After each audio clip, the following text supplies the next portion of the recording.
സന്ദീപ് വാര്യർ കോൺഗ്രസിന്റെ ഭാഗമാകുന്നു. സന്ദീപിന്റെ വാർത്താ സമ്മേളനമാണ് കണ്ടത്. സന്ദീപ് അവിടെ വി ഡി സതീശനും KPCC അധ്യക്ഷൻ കെ സുധാകരനുമൊപ്പം മാധ്യമങ്ങളെ കണ്ടു. ക്രിസ്റ്റൽ ക്ലിയർ ആയ നേതാവാണ് സന്ദീപ് വാര്യർ എന്നാണ് വി ഡി സതീശൻ വിശേഷിപ്പിച്ചത്. നമ്മളത് കണ്ടു. പിണറായി വിജയന്റെ കാരണത്തിൽ നിൽക്കുന്ന ആളാണ് കെ സുരേന്ദ്രൻ എന്ന ശക്തമായ ഭാഷയിൽ വിമർശനമുണ്ടായി. RSS എതിരെയും സന്ദീപിന്റെ വിമർശനമുണ്ടായി. ശ്രീനിവാസൻ വധക്കേസിലടക്കം തനിക്ക് സുരക്ഷാ ഭീഷണി ഉണ്ടായിട്ടും തന്നെ സംരക്ഷിക്കാൻ തയ്യാറായില്ല പാർട്ടിയും സംഘടനയും എന്ന് സന്ദീപ് വാര്യർ പറഞ്ഞു വെക്കുകയാണ്. മറ്റു പ്രധാനപ്പെട്ട കാര്യമെന്ന് പറയുന്നത് കൊടകര കുഴൽപ്പണ കേസുമായി ബന്ധപ്പെട്ടുള്ള അഡ്ജസ്റ്റ്മെന്റ് രാഷ്ട്രീയമാണ് നടക്കുന്നത്. ശ്രീത്ത് സന്ദീപ് പറയാനുള്ളതെല്ലാം അതെ, സന്ദീപ് വാര്യർ മാധ്യമങ്ങളെ കാണുമെന്നാണ് മനസ്സിലാക്കേണ്ടത്. ചില വിമർശനങ്ങൾ താൻ സംഘടനയ്ക്കെതിരെ നടത്തിയാണ് സന്ദീപ് കോൺഗ്രസിന്റെ ഭാഗമായുള്ള ആദ്യത്തെ വാർത്താ സമ്മേളനം നടത്തിയത്. പക്ഷേ ഇനിയും പല കാര്യങ്ങളും സന്ദീപിന് തുറന്നു പറയാനുണ്ട് എന്ന കാര്യത്തിൽ യാതൊരു സംശയവുമില്ല. സന്ദീപ് അത് വരും മണിക്കൂറുകളിൽ തുറന്നു പറയുകയും ചെയ്യും. സന്ദീപിന്റെ ഭാഗത്തുനിന്ന് ഇനി മാധ്യമങ്ങളെ കാണും, വാർത്താ സമ്മേളനങ്ങൾ ഉണ്ടാകുമെന്ന കാര്യത്തിൽ സംശയമില്ല. കുറെ അധികം കാര്യങ്ങൾ സന്ദീപിന് ഒരുപക്ഷെ ജനത്തോട് പറയാനുണ്ടാകും. പ്രത്യേകിച്ചും ഇനി 3 ദിവസം മാത്രമാണ് തെരഞ്ഞെടുപ്പുമായി ബന്ധപ്പെട്ട് ബാക്കിയുള്ളത്.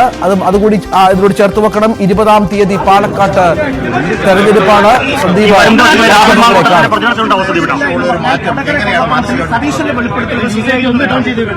ഞാൻ പറഞ്ഞല്ലോ, ഞാൻ ധർമ്മരാജന്റെ കോൾ ലിസ്റ്റിലില്ലാത്ത എന്ന് പറഞ്ഞ അല്ല എന്ന് അതൊക്കെ നിങ്ങൾ പരിശോധിച്ചോ. ഞാൻ ധർമ്മരാജന്റെ കോൾ ലിസ്റ്റിൽ. സന്ദീപ് രാഷ്ട്രീയ നിലപാട് മാറ്റി നേരത്തെ പറഞ്ഞ ആ ആരോപണങ്ങളിലൊക്കെ ഇപ്പോൾ ഒരു ഭേദമുണ്ടോ? ഞാൻ BJPയുടെ ആശയങ്ങളാണ് പറഞ്ഞിട്ടുള്ളത്, എന്റെ വ്യക്തിപരമായിട്ടുള്ള ആശയങ്ങളല്ല. അതെല്ലാം BJPയുടെ നിലപാടുകളാണ്. അതെല്ലാം സ്വാഭാവികമായിട്ട് ഒരു പാർട്ടി നിൽക്കുമ്പോൾ ആ പാർട്ടിയുടെ ആശയങ്ങളാണല്ലോ നമ്മൾ പറയുന്നത്. പോപ്പുലർ ഫ്രണ്ടിന്റെ വോട്ടുകളുമായി ബന്ധപ്പെട്ട് ഈ പാലക്കാട് തെരഞ്ഞെടുപ്പ്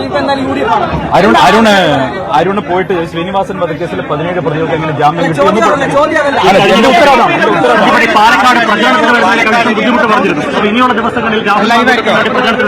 തീർച്ചയായിട്ടും രാഹുൽ മാങ്കൂട്ടത്തിനെ വിജയിപ്പിക്കുന്നവരോടെ ഉണ്ടാവും.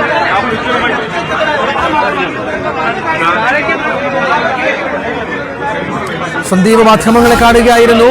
രാഹുൽ മാങ്കൂട്ടത്തിന്റെ പ്രചരണത്തിന് ഒരുപക്ഷെ താൻ എത്തിയേക്കുമെന്നുള്ള സൂചനകൾ കൂടി സന്ദീപ് വാര്യർ നൽകുന്നുണ്ട്. സ്നേഹത്തിന്റെ കടയിൽ അംഗത്വം എടുക്കുകയാണ്. സ്നേഹത്തിന്റെ സഹോദര താങ്ങ് രാഹുൽ മാങ്കൂട്ടത്തിനെ വിജയിപ്പിക്കും വരെ താൻ ഇവിടെ ഉണ്ടാകും എന്ന് സന്ദീപ് പറയുകയാണ്. ത്രിവർണ്ണ പതാക രാജ്യത്തിന്റെ എന്താ പറയാ അന്തസ്സും ആഭിജാത്യവും ഉയർത്തിപ്പിടിക്കുന്ന ഒരു പ്രതീകമാണ്. അതുകൊണ്ട് തന്നെ വളരെ അഭിമാനബോധത്തോടു കൂടിയിട്ടാണ് ആ ത്രിവർണ്ണ ഷോൾ ഞാൻ അണിഞ്ഞിട്ടുള്ളത്. അത്യധികം അഭിമാനമുണ്ട്, സന്തോഷം. അല്ല, അതെല്ലാം നോക്കൂ, എല്ലാ രാഷ്ട്രീയ ചർച്ചയും ഏഷ്യാനെറ്റിനോട് പറയേണ്ട കാര്യമല്ലല്ലോ. രാഷ്ട്രീയമായിട്ട് പല രീതിയിലും കാര്യങ്ങളുണ്ടാവും. അതെല്ലാം എല്ലാ സമയത്തും തുറന്നു പറയേണ്ട സാഹചര്യം. അങ്ങനെ തീരുമാനത്തിൽ പോകാൻ അങ്ങ് മാനസികമായി തയ്യാറെടുത്തത് എപ്പോഴാണ്? ഞാൻ പറഞ്ഞല്ലോ, ഇത് തുടക്കം മുതലുള്ള കാര്യം നിങ്ങൾക്കൊക്കെ അറിയാവുന്നതാണ്. അപ്പൊ സ്വാഭാവികമായിട്ടും നമ്മൾ പ്രസ്ഥാനത്തിൽ നിൽക്കുമ്പോൾ ഉണ്ടാകുന്ന നിരവധിയായിട്ടുള്ള, ഞാൻ അതിനെ വിശേഷിപ്പിച്ചത് ഒരു